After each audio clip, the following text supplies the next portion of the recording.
So not only were there some very surprising moments over the weekend in some of these games, but there was also a bunch of surprising trades that happened today prior to the trade deadline coming to a close. So I've got to take a look at all that and more right after. Well,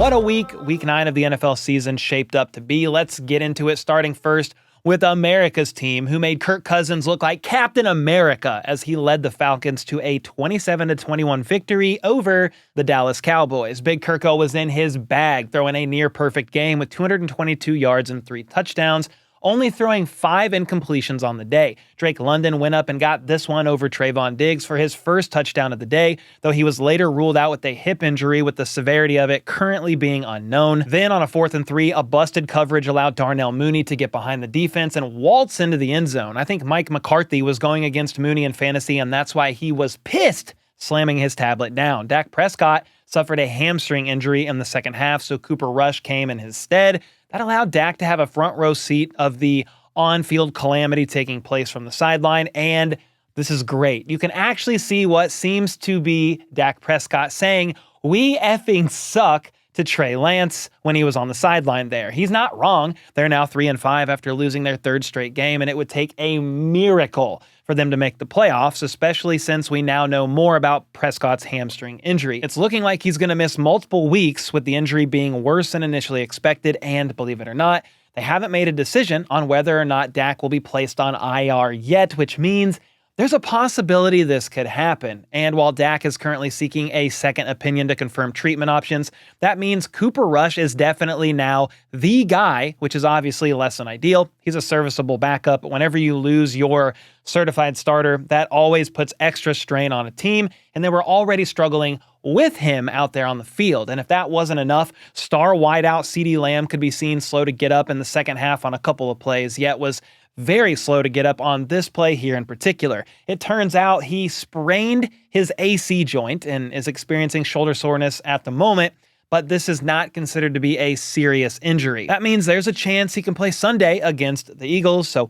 we'll see how his week shapes up as we look at the injury report and his progress, but there's a chance that another player could also play this Sunday in defensive end Micah Parsons. Adam Schefter had a source say that Parsons should be back, but even if he returns, I feel like it's too little too late for the Cowboys. They currently sit at 3-5, with the Commanders leading their division at 7-2. However, Jerry Jones disagrees with the sentiment that the Cowboys are cooked this season, as they just traded a 2025 4th-round pick for Panthers receiver Jonathan Mingo and a 7th rounder. Mingo was a 2nd-round pick last year, but has struggled mightily in his first 2 seasons. He has just 55 catches for 539 yards and 0 touchdowns in his first year and a half as a pro. Even with Deontay Johnson being traded to the Ravens and Adam Thielen being on IR, Mingo has found himself as the Panthers' 4th receiver this year, behind rookie Xavier Legette, UDFA Jalen Coker, and former 7th-round pick David Moore. Jerry Jones said earlier today that the Cowboys would be acquiring a receiver they were very high on in the draft,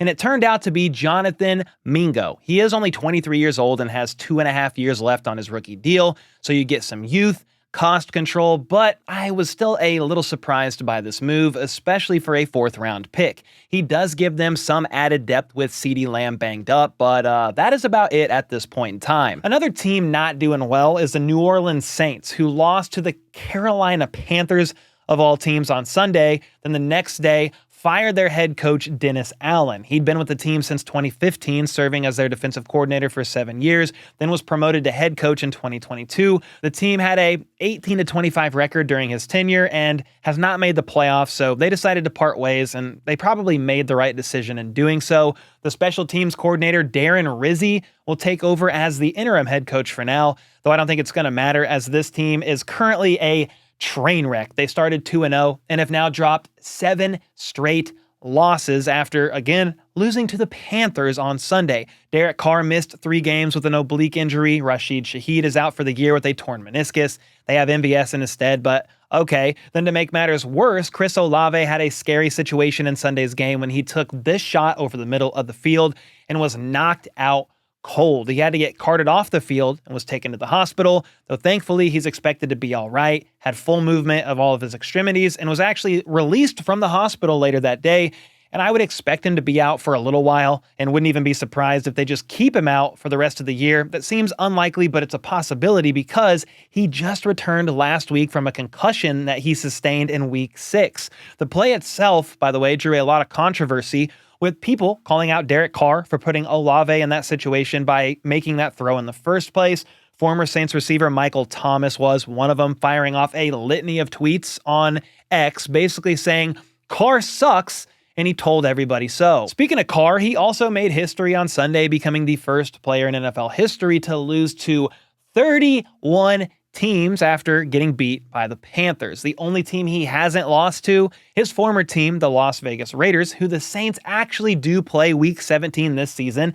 That'll be interesting to see if he somehow manages to lose to them, which would make him losing to all 32 teams throughout his career. That's pretty freaking impressive. Anyway, it wasn't just Carr who made history, though. The whole team did, because they outgained the Panthers by over 150 yards, had over 150 yards rushing, and they even won the turnover battle, yet still ended up losing by 1 point. Teams that had done that in the last 20 years prior with those stats I just mentioned, they were 275-0 in such games, but the Saints defied the odds on Sunday, being the one team in the now 275-1 record. Now, speaking of coaches getting fired, the Raiders let go of a few guys. Offensive coordinator Luke Getsy, offensive line coach James Gregg, and quarterbacks coach Rich Scangarello after getting blown out by the Bengals 41-24 on Sunday. All 3 of those coaches were in their first year with the team, but it will also be their last, as head coach Antonio Pierce decided to basically dump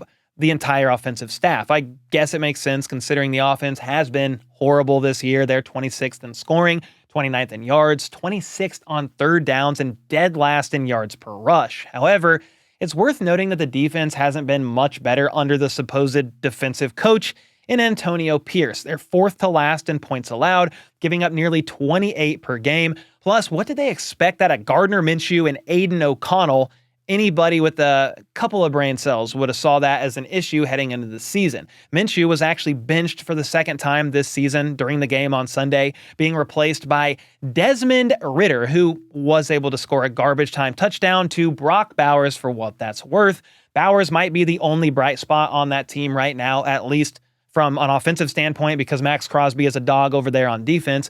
But for Brock's sake, I hope they can get him an actual quarterback before they piss his career away. Now, as far as the Bengals in this game, they finally got their first home win of the season as Joe Burrow lit up the Raiders secondary for 251 yards in 5 touchdowns. He did throw a pick 6 to Jack Jones, seemingly pissed off about that for quite a while, but it didn't really matter. Vegas got curb stomped by the Bengals. Then it was reported today that running back Zach Moss is sadly set to miss the rest of the season with a neck injury. So the Bengals went out and got his replacement today, trading a 2025 7th for Bears running back Khalil Herbert. He's been in the league since 2021 and has basically been a career backup, but he's been a solid one at that, averaging a little under 5 yards per carry with 9 rushing touchdowns in his career. He should be a nice complementary piece to Chase Brown, who had a career day against the Raiders operating as the workhorse. He was the only running back to get any carries on Sunday, finishing with 27 of them for 120 yards plus 5 catches for 37 yards and a touchdown. And with that beatdown, the Bengals are now 4-5 and are creeping their way towards playoff contention, though they've got a tough schedule coming up as they play the Ravens on Thursday Night Football, then the Chargers and Steelers in their next 3 games. Their defense is certainly coming together, but they did lose a player for the season on offense in tight end Eric All Jr., as it was confirmed Sunday after the game, sometime after the game, that he sadly tore his ACL.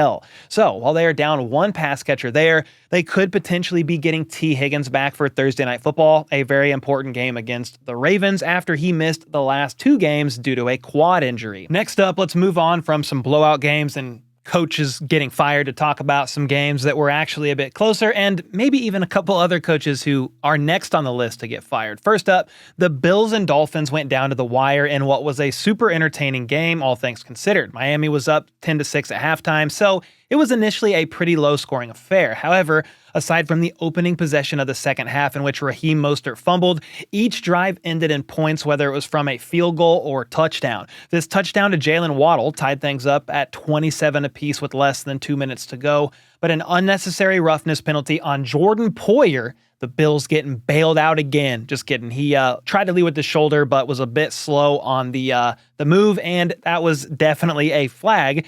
After that flag, a couple quick throws set up Tyler Bass for a 61-yard field goal attempt.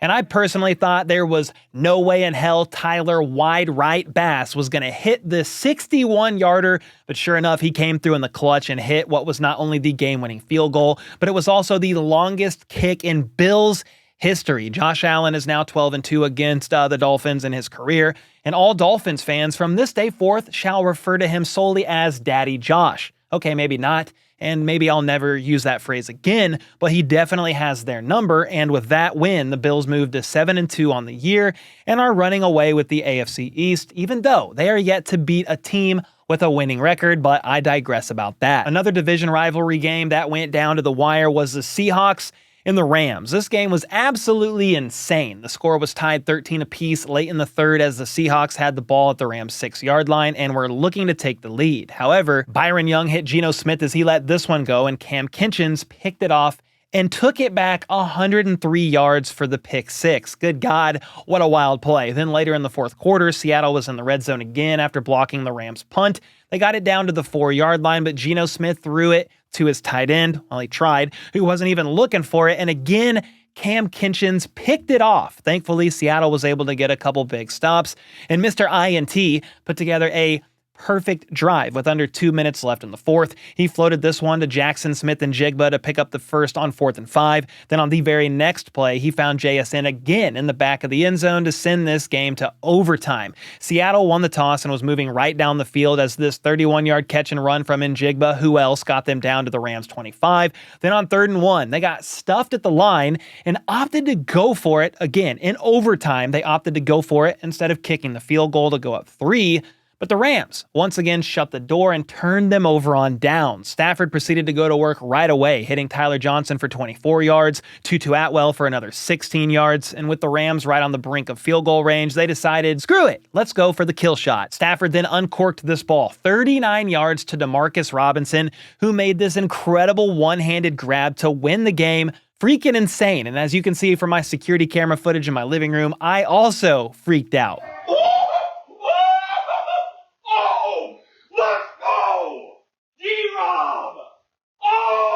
I was just happy to see a former Chief catch a game winner like that. It was pretty freaking cool. Stafford definitely clutched it out at the end, but the story of the game to me is the Rams defense and specifically their rookies. Their first-round pick, Jared Verse, had a sack and 2 tackles for losses. Then their second-round pick, defensive tackle Braden Fisk, had 2 sacks.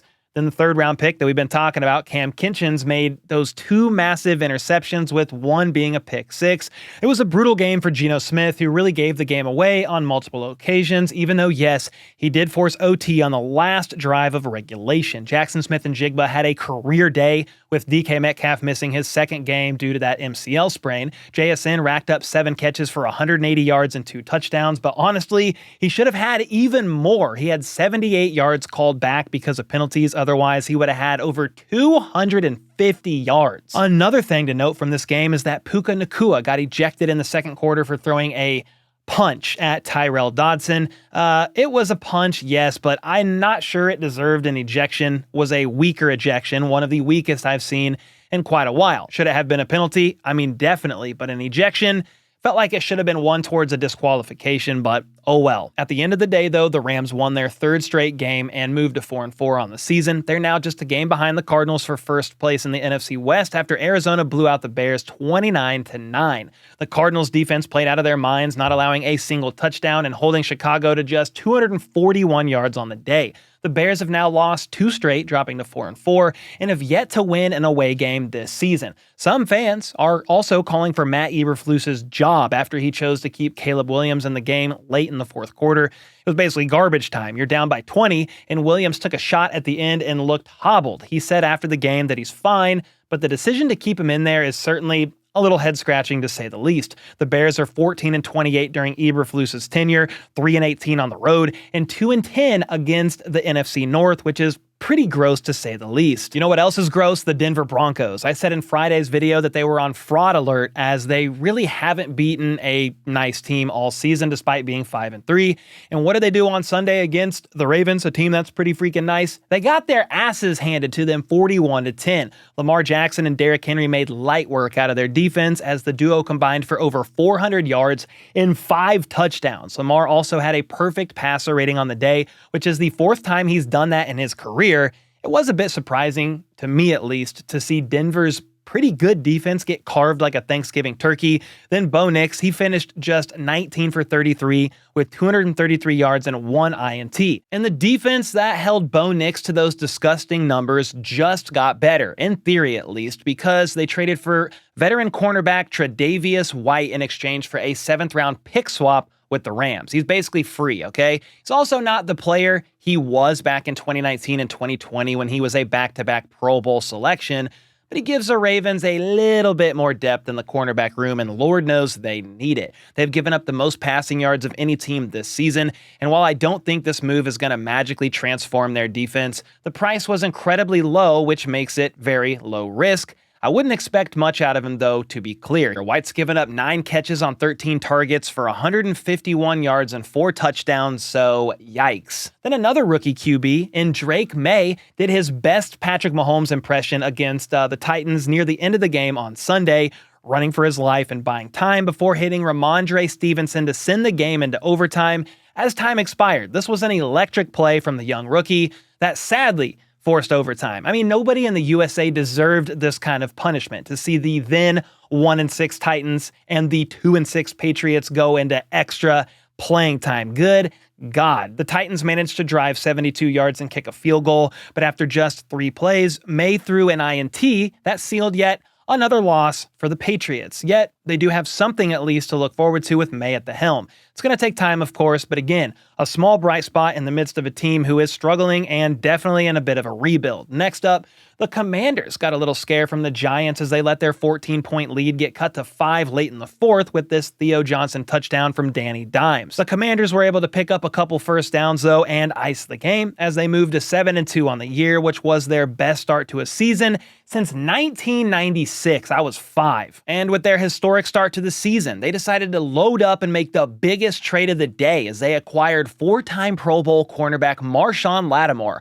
Washington gave up a 3rd-round pick and a 4th-round pick and a 6th-round pick, all from the 2025 draft, to New Orleans in exchange for Lattimore and a 5th. Lattimore is dealing with a hamstring injury. It could very well be legit, but I like to say hamstring injury because after trades like this, they normally hop up like, yo, what's good? I'm ready to play. But supposedly he picked up this injury week 8, and that kept him from playing week 9, but it doesn't appear to be a long-term issue. Even if he does have to sit out a couple weeks, you can just sit there and soak up the playbook, be in meetings, and kind of get acclimated. Plus, the Commanders will gladly have him around and make sure he's healthy for their playoff run. This is a massive get for him, as Lattimore is just 28 years old and is still one of the best man-to-man corners in the league. But let's get back to the game, though. Daniel Jones had a pretty historic day despite the loss. He threw his first touchdown at home since Week 17 of the 2022 season. Yes, you heard that right. He spent most of 2023 injured, but it was still a wild stat. Now, the next one is even more impressive. He became the first quarterback since 1991 to have 0 or fewer passing yards and 1 passing touchdown in the first half of a game with 5 or more pass attempts. Pretty remarkable. To his credit, he did have a solid second half and finished the game 20 of 26 for 174 yards and 2 touchdowns. But it wasn't enough to get the dub as the G-men fell to 2-7 and are 0-5 at home. And with all the coaches getting fired recently, I would think Brian Daboll has to be next on the list, right? Or at least close to being next. If it's not him, it's got to be a coach from this next game that we got to talk about, and that is Doug Peterson of the Jacksonville Jaguars. Before I get to that and why I think Doug is the next to potentially go, the Eagles, like the Commanders, got a little scare. They had a 22-0 lead in the second half over the Jags, but in just 2 plays found themselves in a 1-score game. Trevor Lawrence scored on the QB sneak here, then got the 2-point conversion to Brian Thomas. On the very next play, though, Saquon lost his balance and had the ball pop out, and though it was very close, no Jags defender, they said, touched him, so it was ruled a fumble, and Trayvon Walker scooped it up and ran it back for the score. for whatever reason. They then went for 2 again, even though the extra point would have had them down 7. But hey, they got it again, so what do I know? Eagles fans were starting to sweat a little, even boo a little, after the Eagles opted to go for it on 4th and 1 from the Jags' 25-yard line rather than kicking a field goal, and the result was a turnover on downs. A field goal would have had them up 9 points, but instead, it remained a 6-point game for a moment because the Jags ended up punting, and Devontae Smith made this incredible one-handed grab in the 4th quarter that put them up 28-16, as they also couldn't get the 2-point conversion. Shortly after that, Trevor Lawrence ran in for his 2nd rushing touchdown of the day, and the Jags were back in business, now down by 5.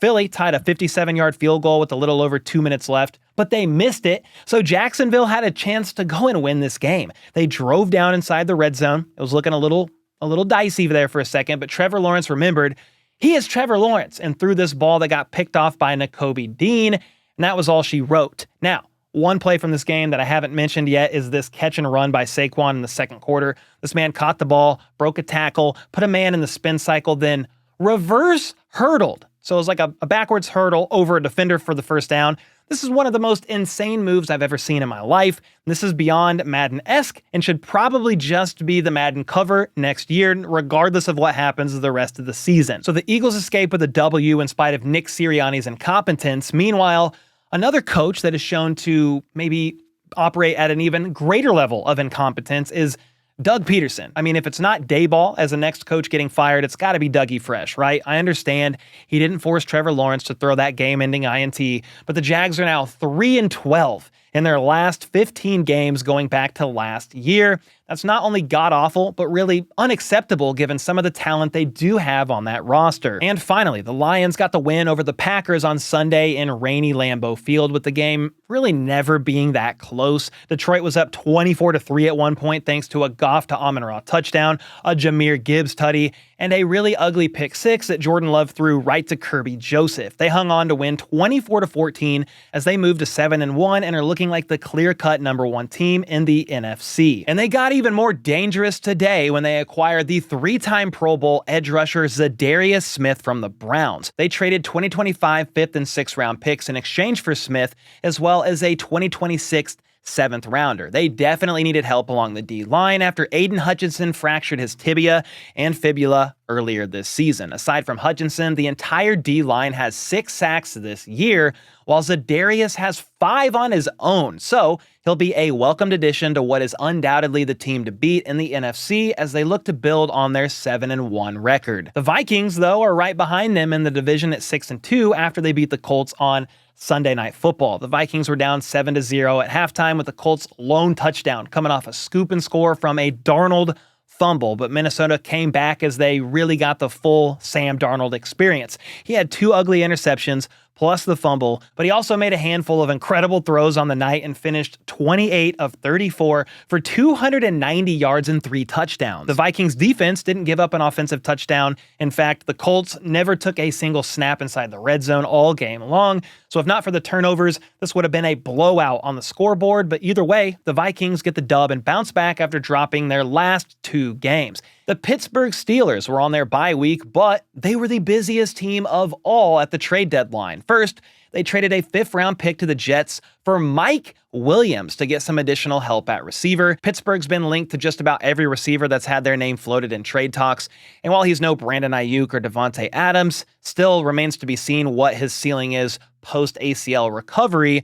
Williams will be a solid number 2 option for Russell Wilson behind George Pickens. Their offense has honestly looked pretty good as it is, so I do like this get for the Steelers. A few moments after this, I might add, the Steelers acquired edge rusher Preston Smith from the Packers for a 7th round pick. Preston Smith is 31, but he's only missed 1 game in his 9-year career and has registered 8 or more sacks in 6 of those 9 seasons. He should be a solid rotational piece for a Steelers team that, despite giving up the 2nd least amount of points this season, is just 22nd in sacks. Then, while I'm covering this in depth on my other channel, I would be lame if I didn't at least point out the fact that on Monday Night Football, the Chiefs beat the Bucs in overtime to remain undefeated, 8-0 on the year after DeAndre Hopkins proved that he is still him, and Travis Kelce caught 14 passes for 100 yards. Mahomes had arguably his best game of the year and finished strong in spite of getting sacked 4 times and going down with an injury It was a scary injury. At first, it appeared to be a non-contact injury of sorts, but he just further tweaked his already sprained ankle. Nothing season-ending or anything like that. Anyway, those were some of the biggest storylines and takeaways, as well as the majority of the biggest moves just before the end of the trade deadline. But let me know who you guys think are the biggest winners and losers of the trade deadline, as well as what you took away from some of these Week 9 games in the comments down below. And with that, I'll see y'all next time.